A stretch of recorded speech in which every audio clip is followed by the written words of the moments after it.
Welcome to the Uncover podcast. My name is Anna Coleman and I'm with my co-host Joanna Kerr. And this is a podcast exploring Jesus, the man who claimed to be God in the eyewitness accounts of Luke's gospel. And we're looking at the different questions and topics that arises from this account. So this episode is very exciting. We're going to be talking about the women that we see in Luke's gospel and the roles that they play and the different accounts that we have of them. And so we have our guest here, Ellie Cook. Thanks, Ellie, for joining us on this episode. Do you want to tell us a little bit about yourself and your background? Sure. So my name's Ellie, as we said. I work in London. So I work at a church in central London, next door to the BBC, called All Souls. And I'm their student minister. I've been doing student ministry, student work for close to 20 years now, I think. And before that, I studied theology. So particularly I studied first at St Andrews University in Scotland, and then I did my MA at Durham University, looking particularly at that kind of portrayals of women in the Old Testament, and particularly stories about violence against women, sort of thinking through some of that and the kind of implications for our reading and understanding of those situations today. Mm-hmm. So you clearly know a lot about women in the Bible, and that's very handy for our episode today. And it is actually quite a hot topic and a good area of discussion because it can be understood that women and the church aren't compatible in some people's viewpoints.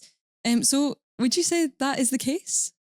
It's definitely often how people think. And I think actually probably more broadly, people would sort of think that religion and kind of being a woman are incompatible. So religion, Christianity particularly perhaps, are seen often as kind of patriarchal, so kind of very ordered and led by men. And so women can often be seen as kind of like second-class citizens.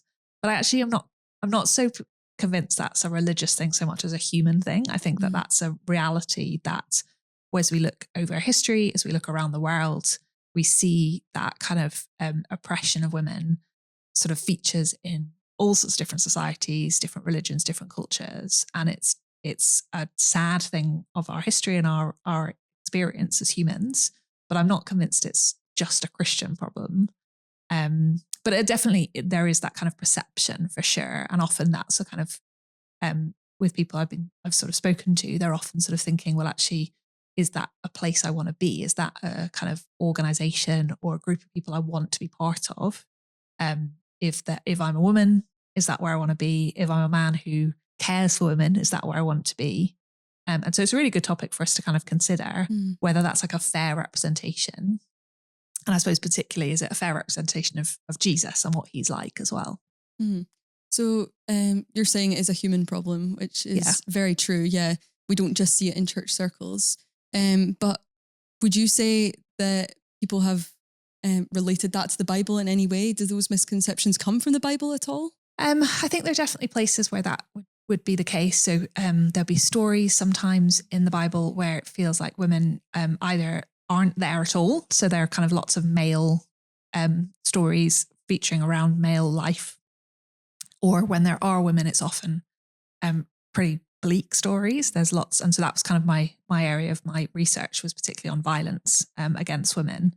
And there'd definitely be stories like that. And I think that's partly then we've got to think through what is it that, what's the purpose of those stories? If we read them and think this is like approved of, then it is understandable that you could kind of look at that and go, oh, that Christianity, the Bible is like anti-women.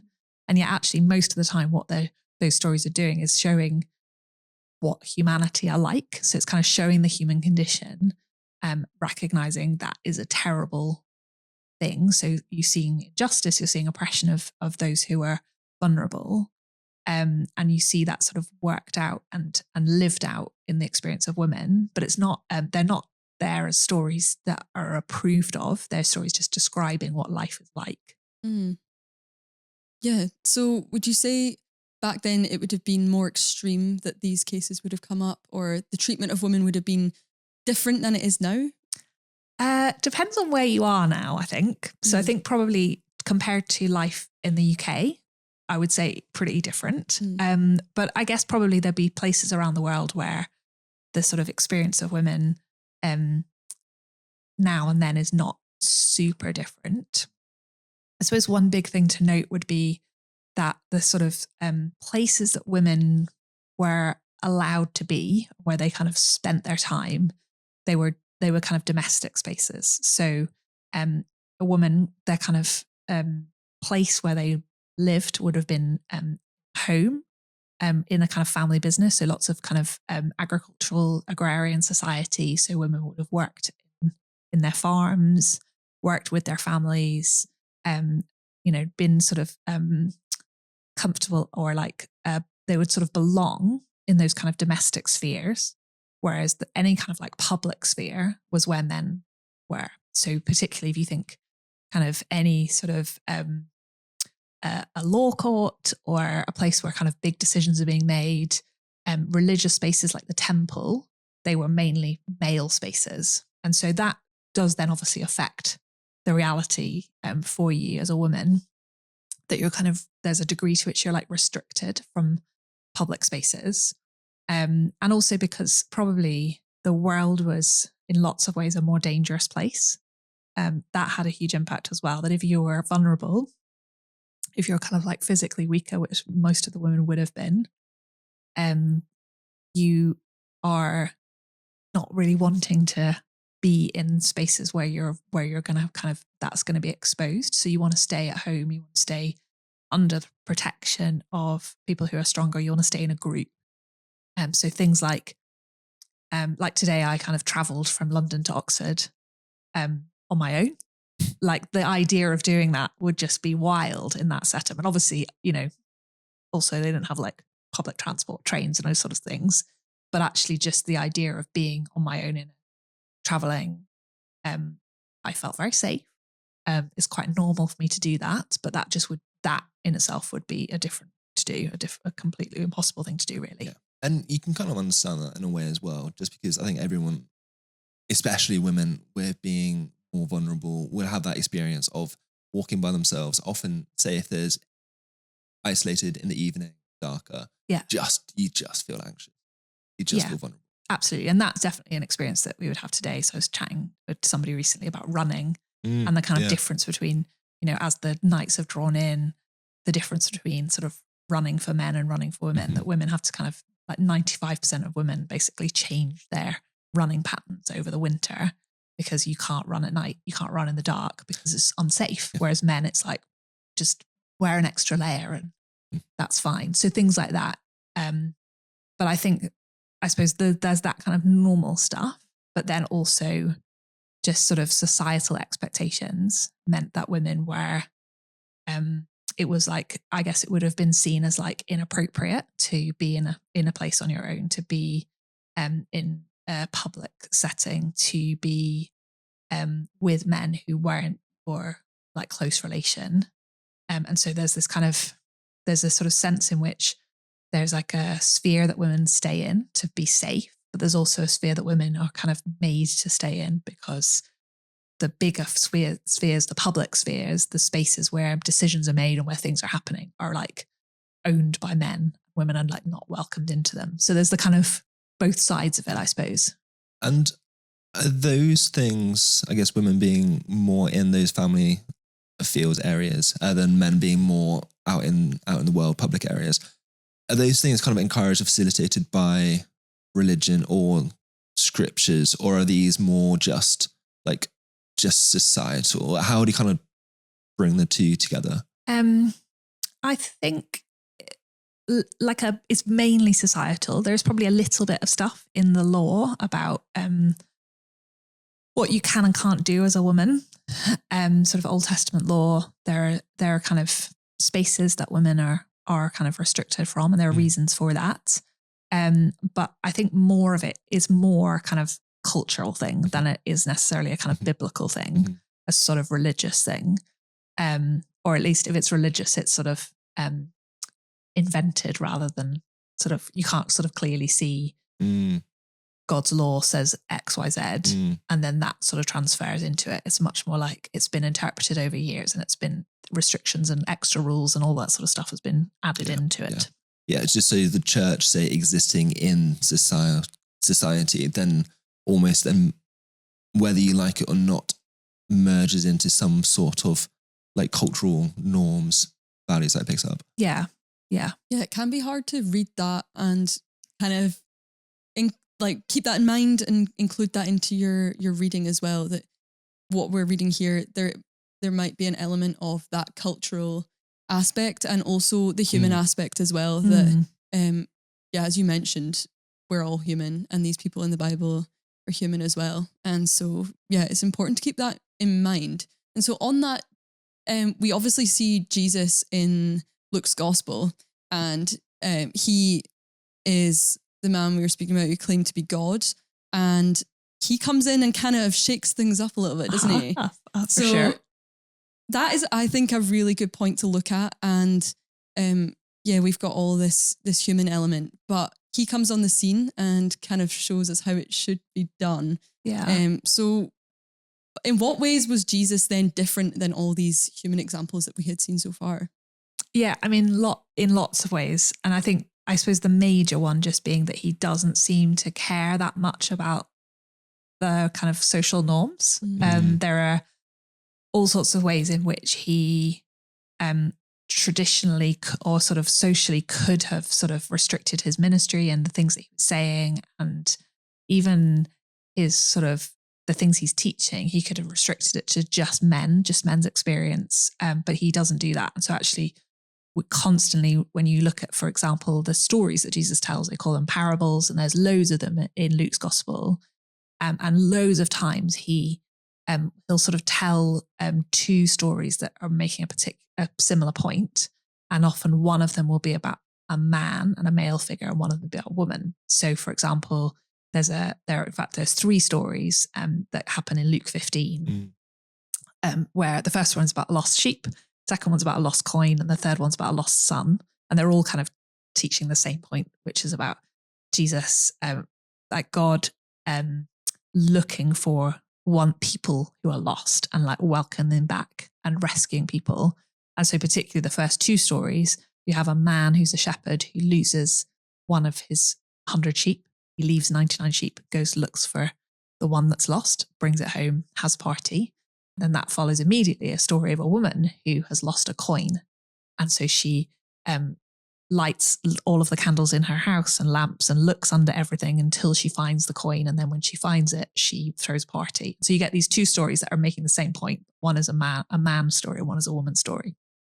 That just happens again and again, that Jesus is kind of clearly not just speaking to men, which would have been the normal way of things. He's speaking to women. He's wanting them to kind of listen in, to understand, to see themselves in the story.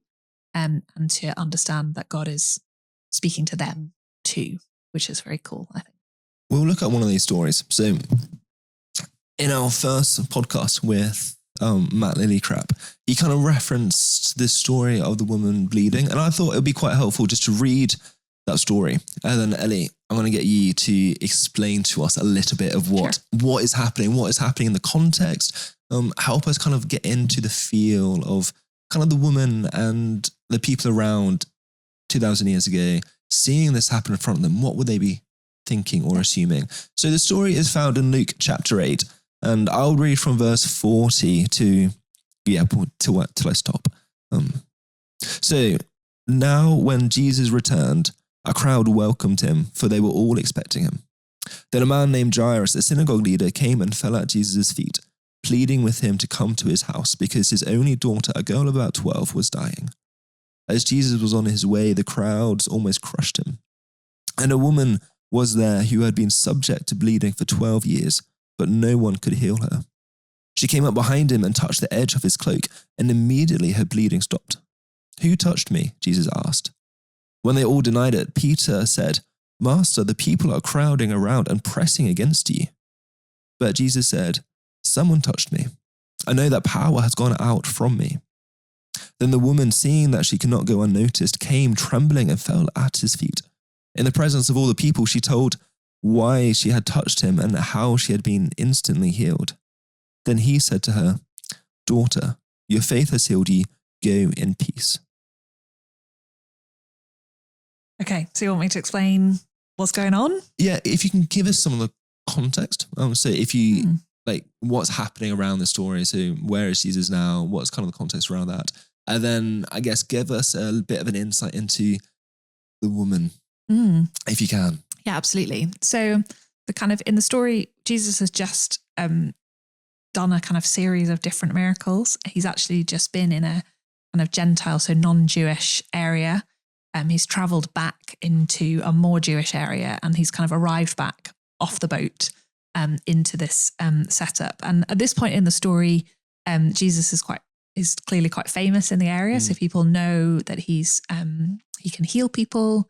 And so the story opens with this synagogue leader who's like a really significant leader in the community coming and asking Jesus to come and help. He has a daughter. She's 12. She's dying. Please, can you come and heal her? And so Jesus is on his way there. And then we get this story of this woman who sort of arrives and is looking for him. I guess the thing to know about, we're told that she has been bleeding for 12 years. It's not really specific on what's going on there, but the assumption is because of how she behaves, and also the fact that more isn't given about what that means. The implication is that it's like some kind of like internal bleeding involved with some kind of issue to do with her period. So whether that's something like polycystic ovaries, or whether that's tumors or something, but whatever, it's really serious. She's clearly really unwell. To bleed for 12 years is like awful. Yeah. And it says no one could help her. So it's Absolutely. she's tried to go to the doctors. She's tried to get better. He'll do whatever she can. Yeah. And then 12 years later, nothing, no difference, no change. And one of the other gospels actually adds a kind of detail, which is that she's sort of spent all of her money on doctors. So she's financially ruined by what she's, given all of this effort, all of this money to be healed. And it's just nothing has happened. The kind of added detail to this, I suppose, is even in our culture, it's something that people are sort of conditioned to not really talk about publicly. So I was quite old when I found out that women had periods. I was quite well into my teenage years. I was like, what? Yeah, and I don't know how it is at schools now, but certainly when I was at school, they sort of took all of the boys off to, I don't know, talk to them about what, but put all the girls in another room and told us all about it and gave us, free supplies and what have you. But it's something that we just don't talk about publicly. But that pales into insignificance compared to the culture here. So for a woman in this culture to, like, basically any time you bled, and like blood in general, but obviously for women that's a regular occurrence. Blood equals life. Okay, so to living requires blood, and so there are all sorts of rules around blood and what you do. So, for example, the way that you eat food, that if you first would drain the blood out of the animal before you eat it, and that's kind of like how kosher rules, for example, exist, because blood is life, and you don't want to disrespect it, I suppose. And so for a woman to bleed, at the point that she's bleeding, she's unclean. Unclean doesn't mean sinful, but it's, I suppose, like an acknowledgement of there's something happening here. There's like, well, let's pay attention to the fact that bleeding is happening, and that then restricts what you can and can't do. And so particularly for a Jewish woman at this time, that meant while she was bleeding, she couldn't go to the temple. She couldn't like really participate in any kind of religious rites. She couldn't touch anyone. And so particularly obviously couldn't sleep in the same bed as her husband, or sit on the same furniture as anyone else. Anything she touched was somehow seen as unclean as well. So it's this huge thing. And that for normally for a kind of woman has sort of average periods, that would mean for a week, that's your situation, and then life goes back to normal. Then the same thing happens again. But for this woman, that's been a consistent experience for 12 years. So if she was married, probably not anymore, because that means that her husband would probably have divorced her. She would have really struggled to kind of be able to participate if she had, children, and to be able to feed, cook for them, all of those sorts of things that, it's quite unclear what that would have looked like. But if this had started when she was young, say it's something like polycystic ovaries, it might have come on as a teenager. So she's never going to be able to marry. She's never going to be able to really interact in society. This has just been her whole experience since kind of sort of teenage life.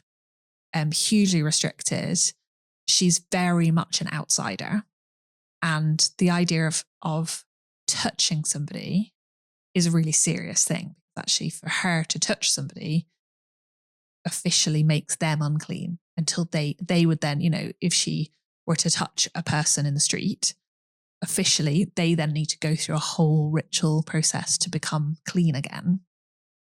Yeah. Which is quite scandalous when you look at the story, because the crowds are crushing against Jesus. Yeah. And then Jesus will come into it, but he brings the attention and says, someone touched me. And then Peter responds, the crowds are crushing around you, and you ask, someone's touched you.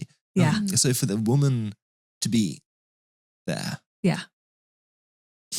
Yeah, it's a really risky move on her part, because actually if this is her local community, people probably know a degree of what's going on. And so for her maybe she's in disguise. Maybe she's covered her head or something so that people don't realize that it's her, because it's a problem for her to be in a crowd where people are going to touch her and she's going to touch others. But it also is probably because she knows what people think.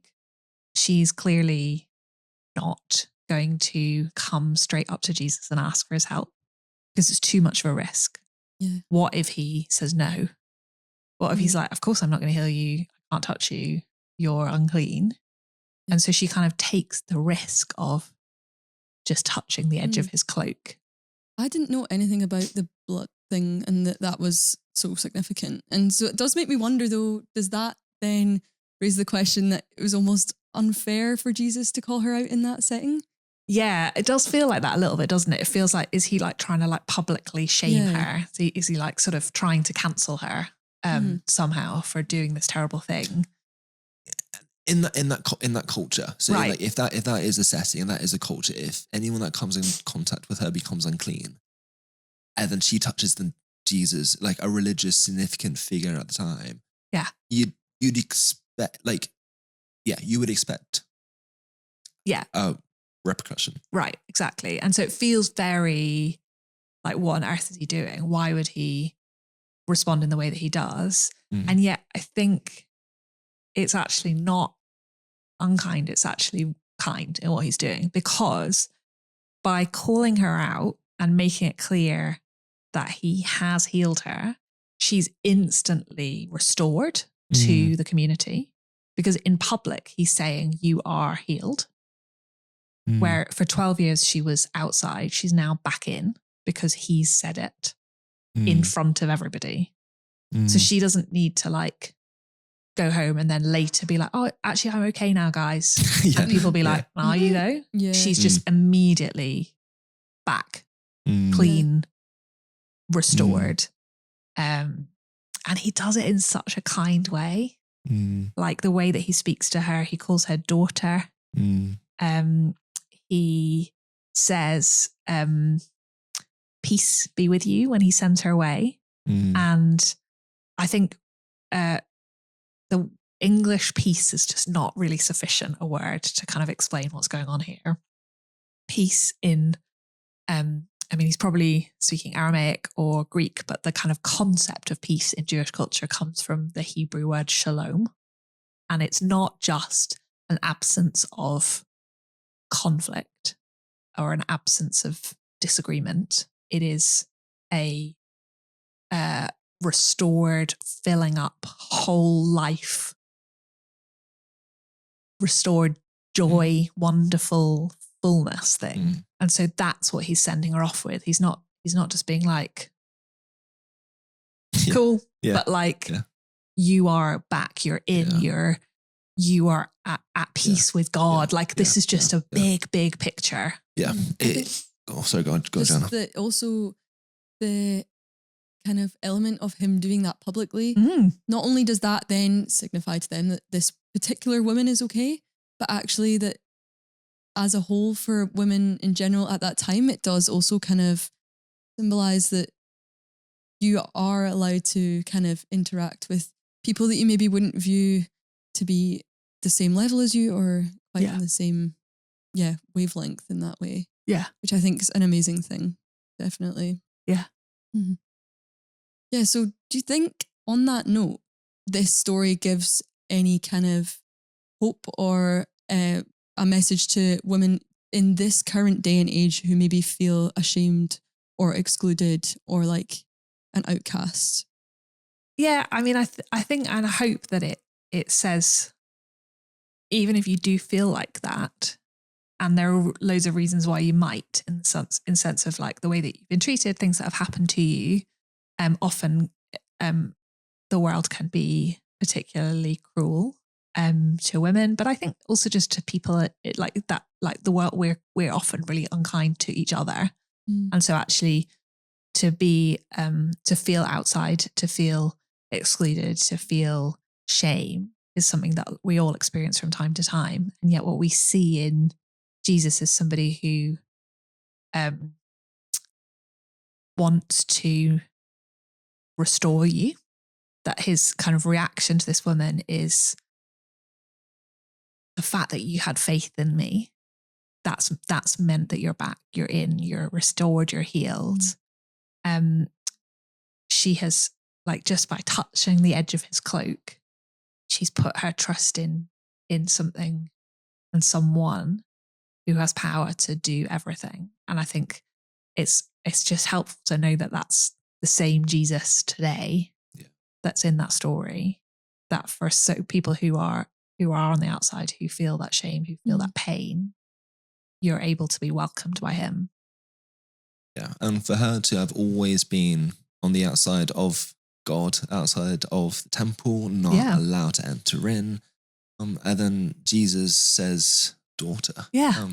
And so I guess if that feeling of just feeling invisible or feeling like you're outside, or how can I possibly enter into church or come towards, approach God? Yeah.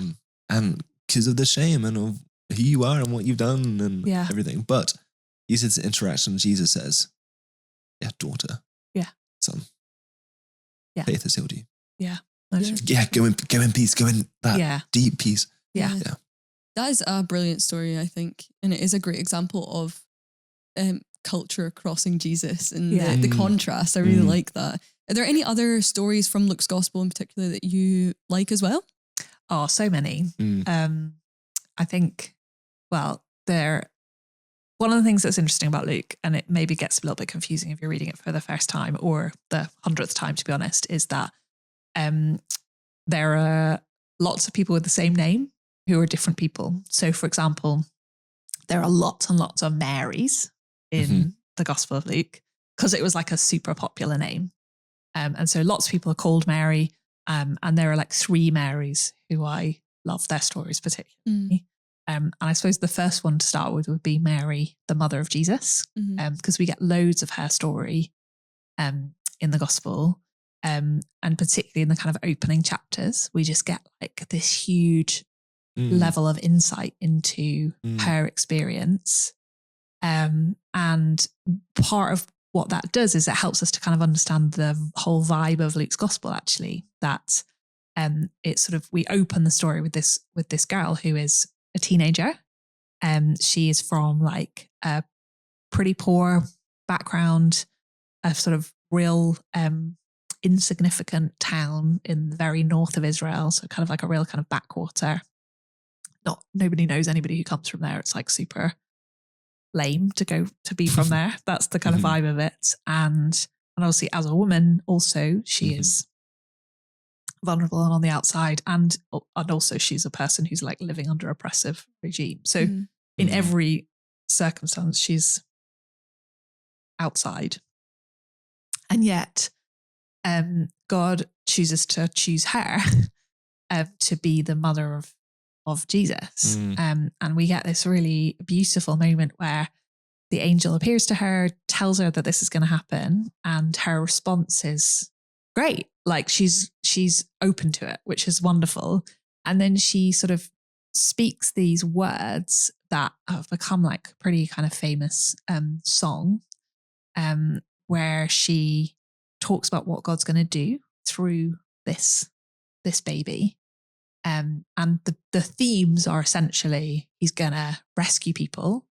He's going to bring the rich and the powerful and the mighty down from their thrones. And he's going to raise up those who are oppressed, those who are outsiders, those who are poor. And that then becomes like a huge theme of Luke's gospel. So you're kind of setting the scene for what's going on, but through her words, which is really cool. Which is really cool. Because you think about if you're Luke and you write an account, you come across Jesus, pretty significant figure, pretty controversial. You got to write an account about his life. Where would you normally start? If you're a man 2,000 years ago, where would you start?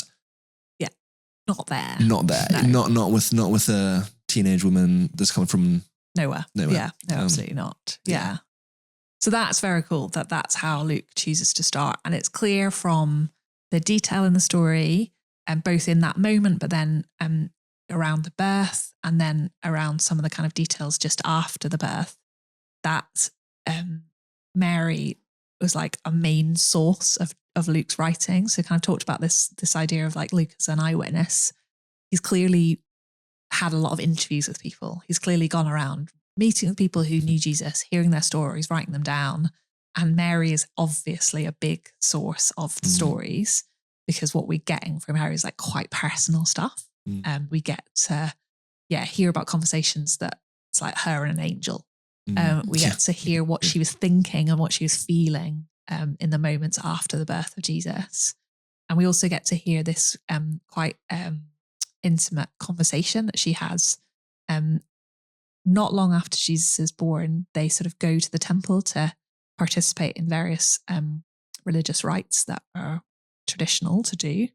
And they meet this guy, Simeon, who's like a sort of religious figure. He sort of been told by God at some point in his life that he would meet the Messiah, this promised chosen king, before he died. So he's kind of been, we don't know how old he is, but I sort of imagine him as this kind of like elderly man who's just like hanging around the temple every day being like, will it be today? And then he sort of, by the Spirit, knows that it's today. And so he kind of turns up at the temple, meets Jesus, says this beautiful prayer, and then speaks to Mary and says to her, this is in Luke chapter 2, he says about Jesus, this child is destined to cause the falling and rising of many in Israel, and to be a sign that will be spoken against, so that the thoughts of many hearts will be revealed, and a sword will pierce your own soul too. And it's this slightly cryptic and quite a dark thing to say to a new mother, right? And yet it's clearly telling us a bit about what's going to happen. And there's a degree to which you're like, what does it mean that the sword is going to pierce her heart? Well, a bit is going to be that she's going to witness her son die this terrible death. And all of the kind of stuff leading up to that would be a horrible thing for a mother to experience. But there's a bit more to it in that lots of places in the Bible, the kind of image of a sword is used to sort of stand in for like the word of God, the idea that God's word, God himself will kind of reveal the innermost thoughts of our hearts.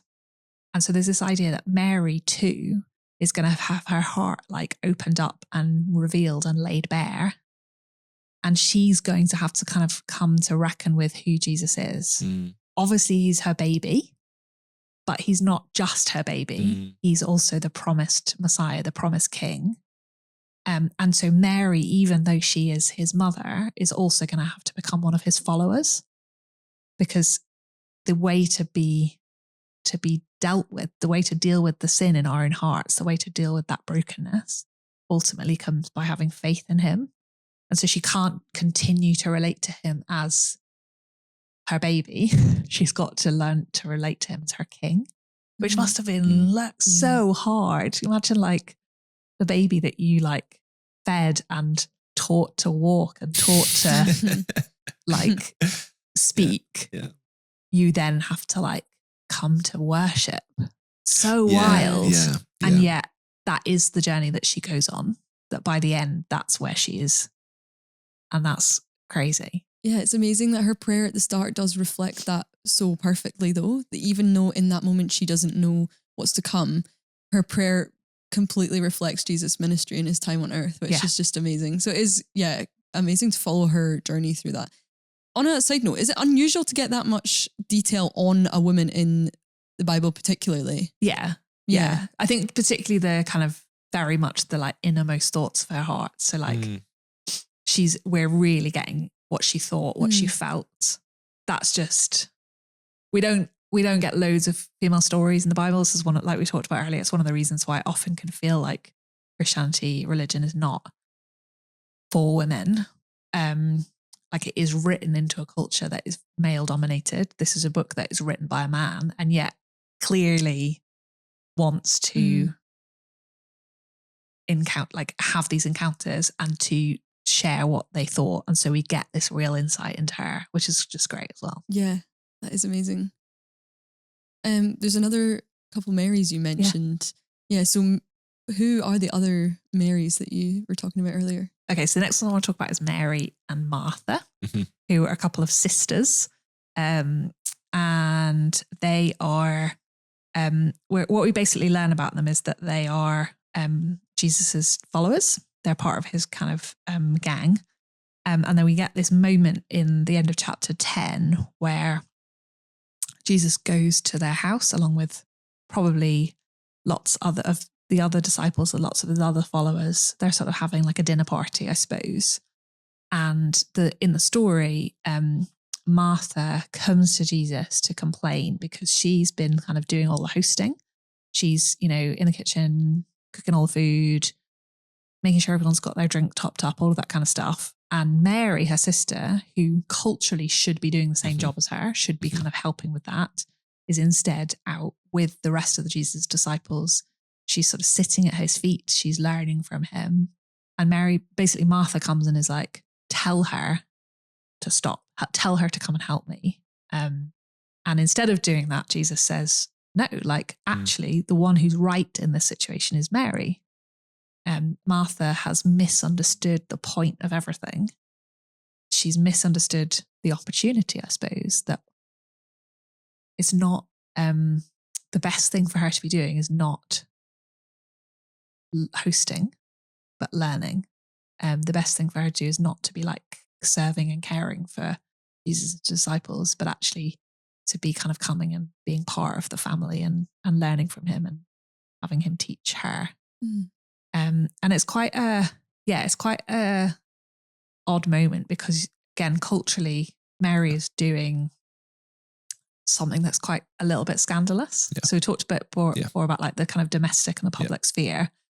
In this room, obviously they're in a house, but in this place, the domestic is the kitchen and the rest of the house is the public. Okay. They're like here, there are probably a lot of people around.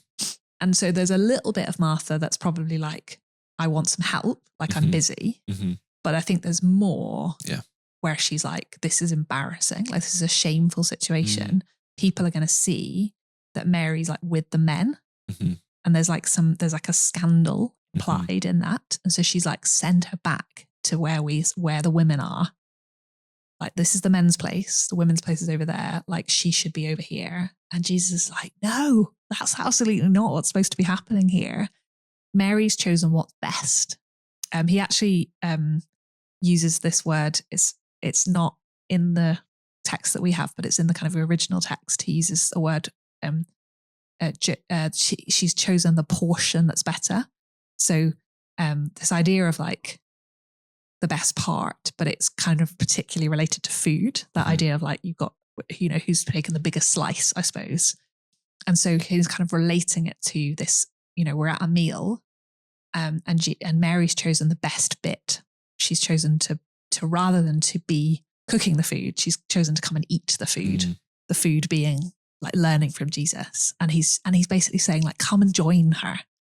Like, you've got it wrong, but come be with us, and come be one of my disciples too, which is just, again, for us, we're like, okay, whatever. But for culturally, it's wild. Yeah. So Well, that's the second example of where culture has been one thing and Jesus has done the opposite.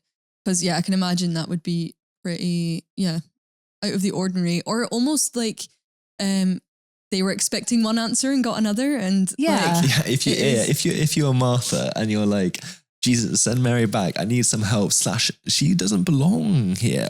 And then Jesus, Martha doesn't get the response that she was expecting. No, absolutely not. Yeah, absolutely not. So I'm like, you get that way of where like Jesus shapes the culture around him and changes the culture around him rather than following the cultural norm of what is expected. So kind of going back to the conversation we're having earlier, no, Jesus doesn't subscribe to the set culture. He creates it, he changes it. Yeah. It's something radical and different. Yeah. And something that Matt was talking about in the first episode as well was thinking about how that norm from Jesus then shapes then the expectation that we have today. So kind of Jesus' radical nature creates then more of the norm and the blessing that we receive then. And I guess the freedom and the rights that we have then in our culture and our day to day. You trace that back, where does it come from? These stories written down in Luke's gospel. And they have a huge influence then on particularly what the early church looks like. The way that women are treated in the early church is reflective of the way that Jesus treats them in these stories, and partly that's because Luke and the other gospel writers have chosen to share them in the way that they do. So that kind of shapes the church as it begins as well, which is great. So do we see in your third Mary that you're going to talk about, is it a similar kind of situation or role with the third? Yeah, for sure. So what we see in the next one is Mary Magdalene. So I'm going to tell you a little bit about her. She's actually a pretty famous Mary, not as famous as Mary, the mother of Jesus, but she's like pretty well known culturally, pop culture. Although lots of that kind of cultural understanding in art and in literature is like a huge misconception, because what we learn about her in the gospel is that she is a woman who had been healed. She'd been possessed by some demons and Jesus cast them out of her and healed her.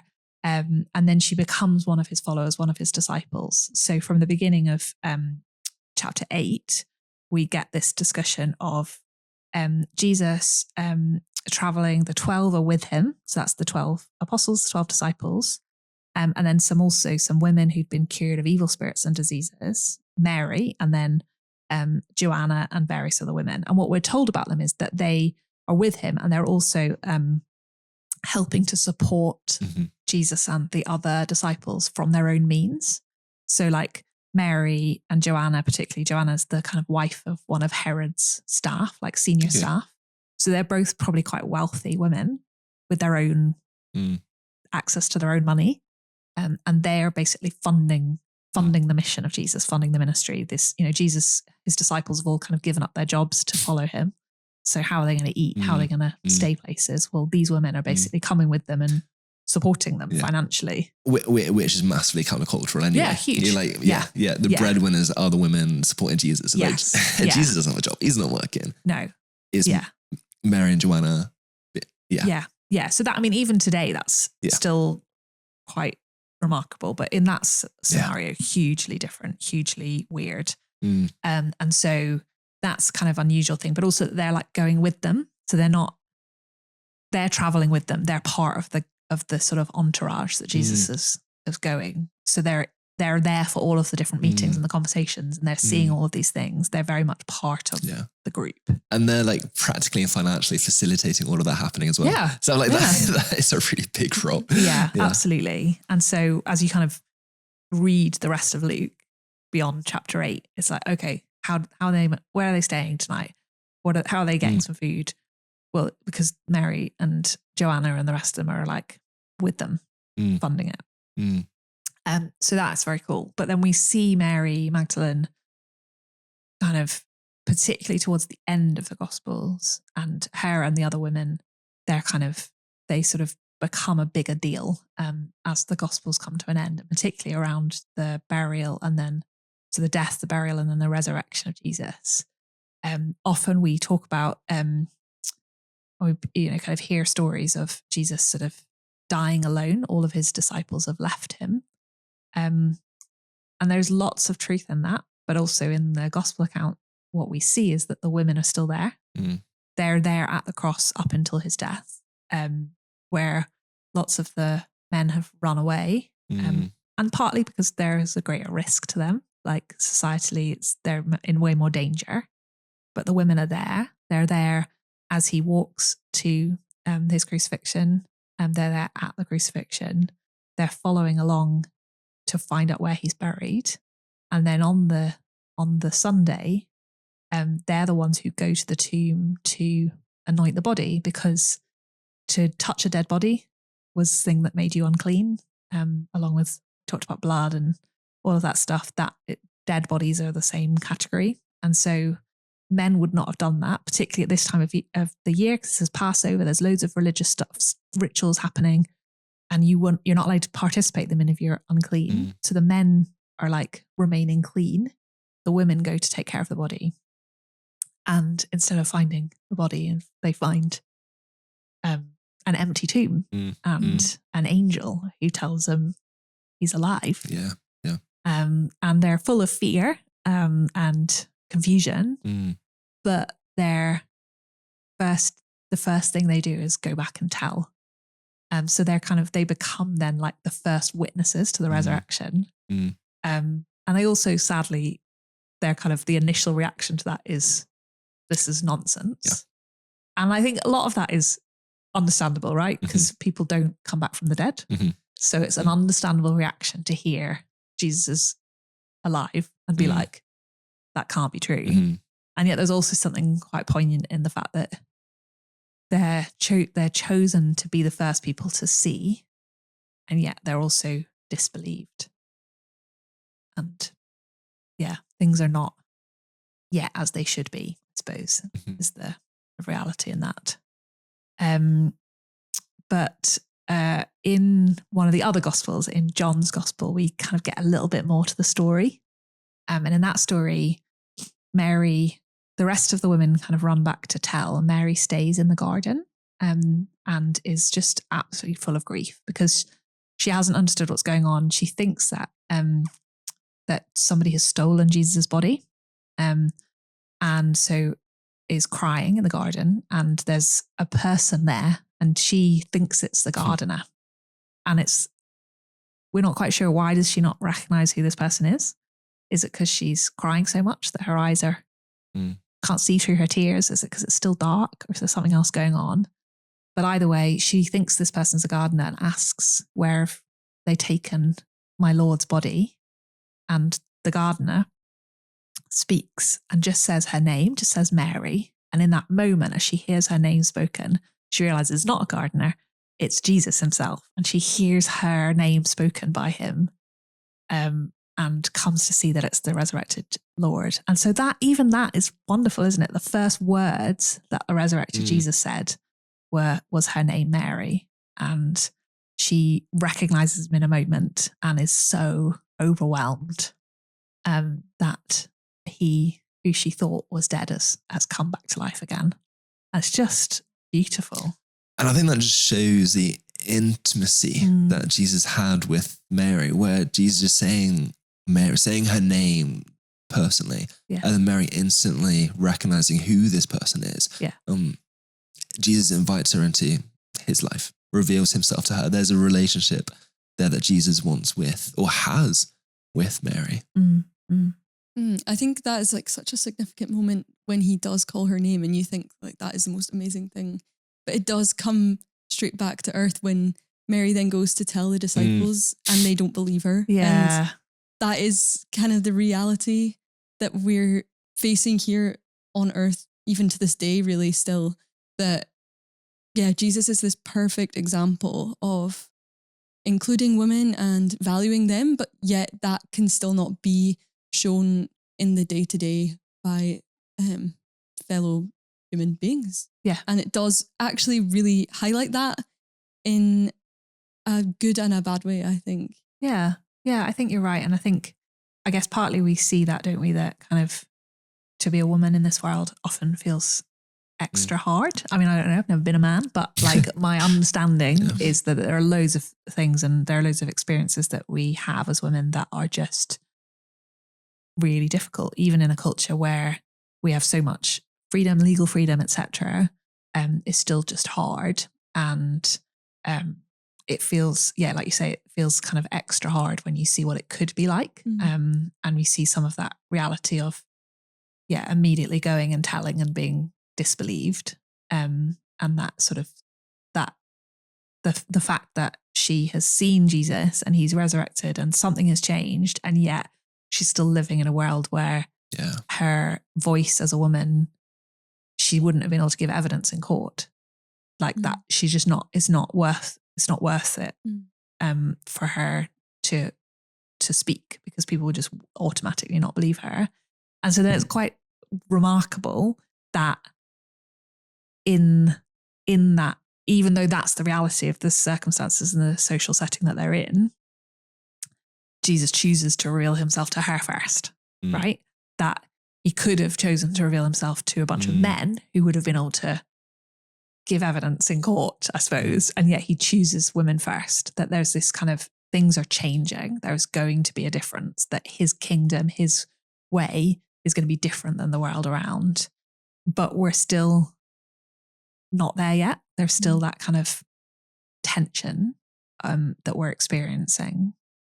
I suppose the other thing that I think is really beautiful about that story, like we've talked about, the fact that he names her, that he knows her, that demonstrates his knowledge of her and his care for her, and that it's her name that kind of shows her that it's him.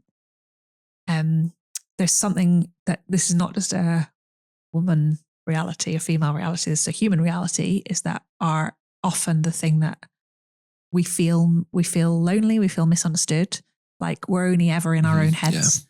There's that reality of knowing that nobody really knows you, nobody really understands you.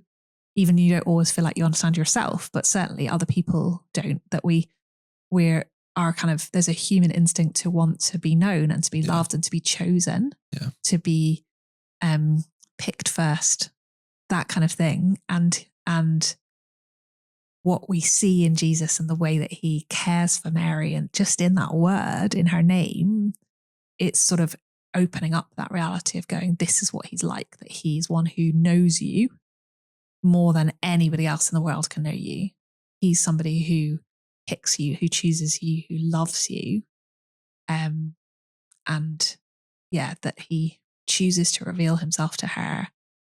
That's really personal. It's a really tender moment that is not just for her, but actually for each one of us, where we might feel nobody knows me, nobody understands me.